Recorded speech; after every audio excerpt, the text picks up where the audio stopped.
নমস্কার বন্ধুরা, welcome to our channel. আজকে আমরা আলোচনা করব এসআইআর ফর্ম কিভাবে পূরণ করতে হবে। যতটা সহজভাবে সম্ভব ততটা সহজভাবে বলার চেষ্টা করব। আশা করি আপনাদের কোনো সাইবার ক্যাফে বা কোনো সহায়তা কেন্দ্রে যাওয়ার প্রয়োজন হবে না।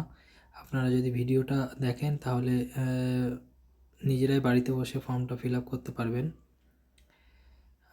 তাই আর সর্বশেষ যদি ভিডিওটি ভালো লেগে থাকে অবশ্যই ভিডিওটি লাইক, সাবস্ক্রাইব এবং শেয়ার করবেন। প্রধানত দুটো ক্যাটাগরি নিয়ে আমি আলোচনা করব। প্রথম ক্যাটাগরি হচ্ছে যে সমস্ত নাগরিকদের 2002 সালের ভোটার লিস্টে নাম রয়েছে। আর দ্বিতীয় ক্যাটাগরি হচ্ছে যে সমস্ত নাগরিকদের 2002 সালের ভোটার লিস্টে নাম নেই, অথচ তাদের ফ্যামিলির কারো একজনের, যেমন বাবা, মা, ঠাকুমা, দাদু, কারো একজনের নাম 2002-এর ভোটার লিস্টে ছিল। এই দুটো ক্যাটাগরি নিয়ে আমরা আলোচনা করব। তো শুরু করা যাক। প্রথম ক্যাটাগরি হচ্ছে যাদের নাম 2002 সালের ভোটার লিস্টে প্রেজেন্ট ছিল। তো সেটার জন্য আমাদেরকে কি করতে হবে? তার জন্য আমাদেরকে 2002-এর ভোটার লিস্টটা প্রথমে ওপেন করতে হবে। তো সেটা কিভাবে ওপেন করবেন তার জন্য আমি একটা ওয়েবসাইটের লিঙ্ক আমি কমেন্ট বক্সে দিয়ে দেবো। সেই ওয়েবসাইটটিকে প্রথমে ওপেন করবেন। আপনার কাছে যদি কোনো স্মার্টফোন থাকে এবং তাতে যদি ইন্টারনেট থাকে আপনি বাড়িতে বসে নিজেই করতে পারবেন। তো প্রথমে সেই ওয়েবসাইটটি ওপেন করবেন ক্লিক করে। তারপরে সেটি ক্লিক করলে এরকম একটি পেজ ওপেন হবে, যেটা হচ্ছে chief electoral officer West Bengal বলে আসবে। এখানে আপনাকে আপনার ডিস্ট্রিক্টটা চুজ করতে হবে, যে ডিস্ট্রিক্ট থেকে আপনি 2002 সালে ভোট দিয়েছিলেন।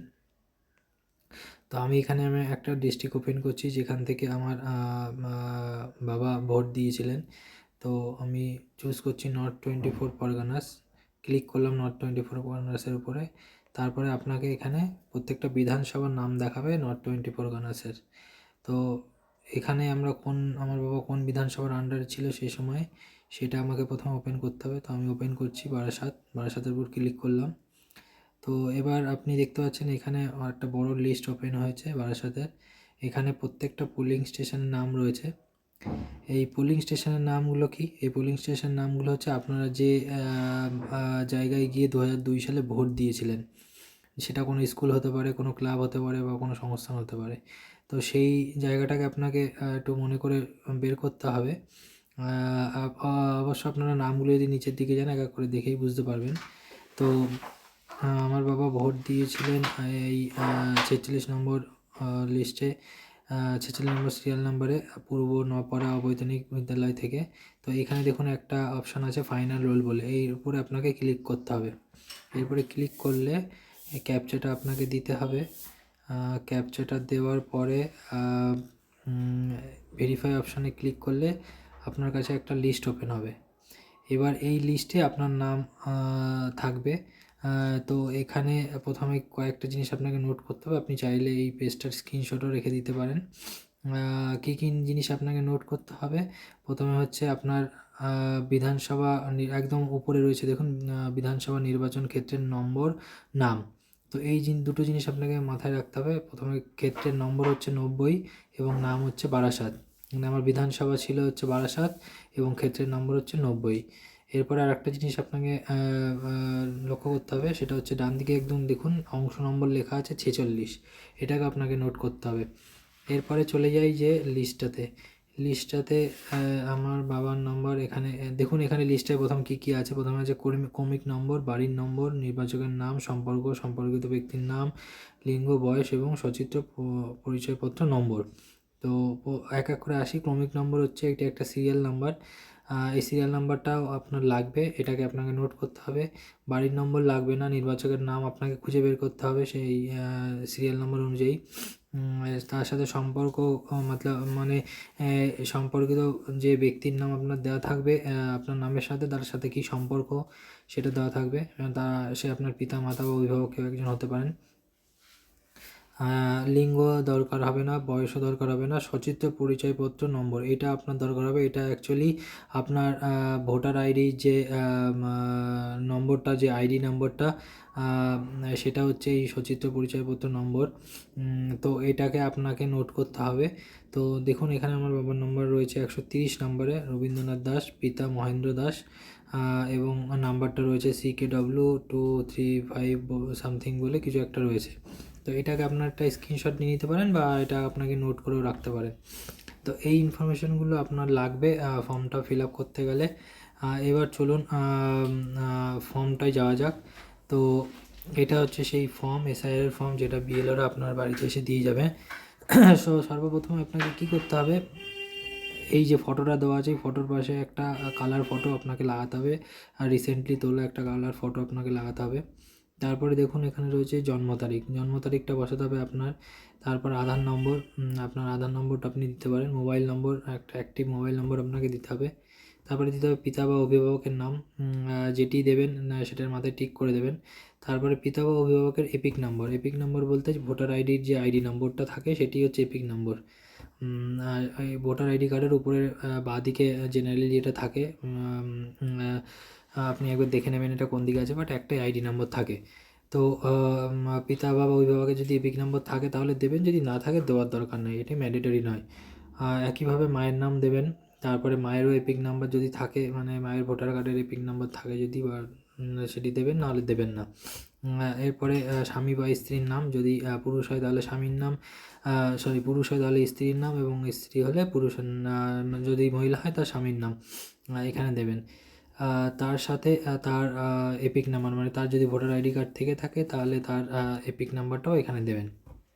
এটিও ম্যান্ডেটরি নয়, আপনি চাইলে দিতেও পারেন, না চাইলে নাও দিতে পারেন।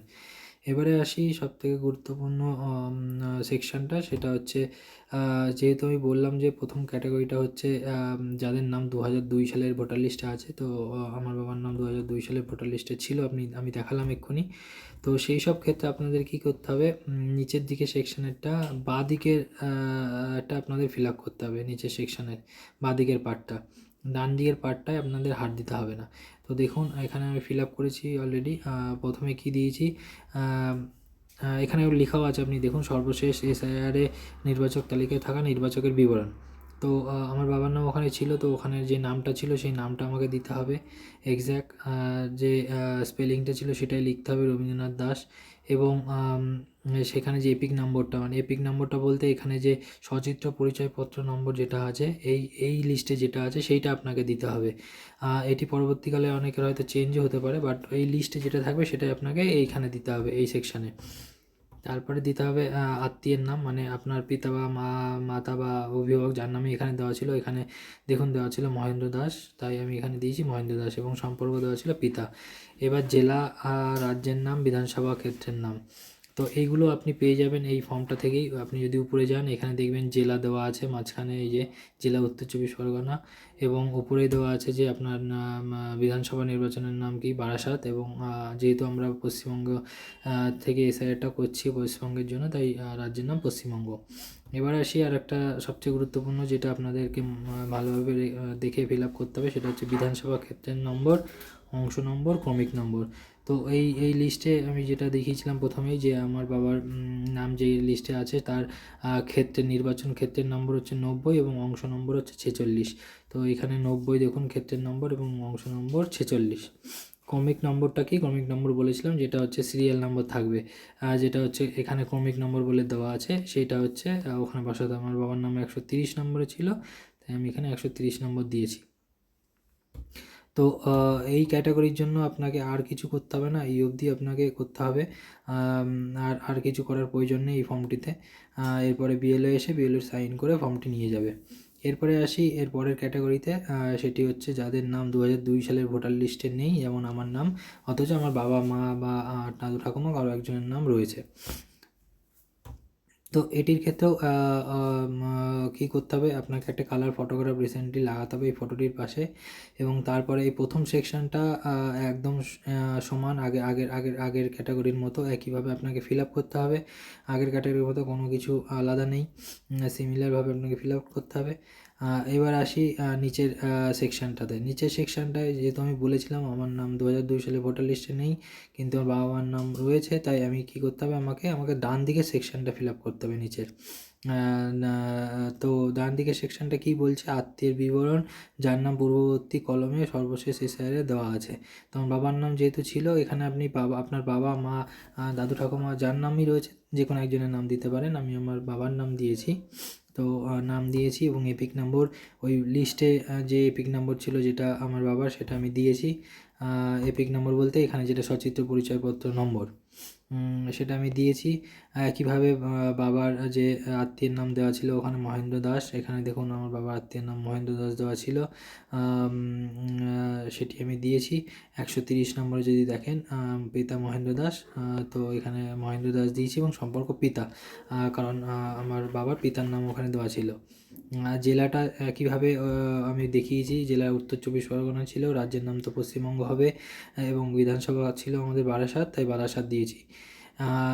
একইভাবে বিধানসভা ক্ষেত্রের নম্বর, অংশ নম্বর, ক্রমিক সংখ্যা একইভাবে যেভাবে আমি দেখালাম ওভাবে আপনাকে খুঁজে দিতে হবে। যেহেতু আমার বাবারটা আমি আগেই আপনাকে দেখালাম, একই জিনিস আমি এখানে ফিল আপ করেছি। যদি মায়েরটা দিতে হতো তাহলে আমাকে আবার নতুন করে দেখতে হতো মায়ের ক্রমিক সংখ্যাটা কত, এবং অংশ নম্বর এবং বিধানসভা ক্ষেত্রের নম্বরটা একই কি না সেটা আমাকে দেখতে হতো।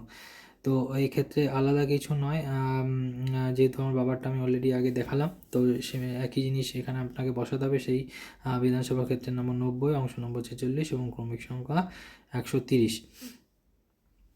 এটাই করার পরে আপনাকে আর কিছু করার প্রয়োজন নেই ফর্মটিতে। সিমিলারভাবে বিএলও এসে এই ফর্মটিকে সাইন করে আপনার কাছ থেকে নিয়ে যাবে। তো এটি আমার মনে হয় না খুব একটা কঠিন কিছু। আপনি যদি ভিডিওটি মন দিয়ে দেখেন আপনি নিজেই বাড়ি বসে করতে পারবেন কারো সাহায্য ছাড়া। আশা করি আপনার ভিডিওটা ভালো লেগে থাকবে। আর যদি ভিডিওটা ভালো লেগে থাকে অবশ্যই সাবস্ক্রাইব, লাইক এবং শেয়ার করবেন। ধন্যবাদ।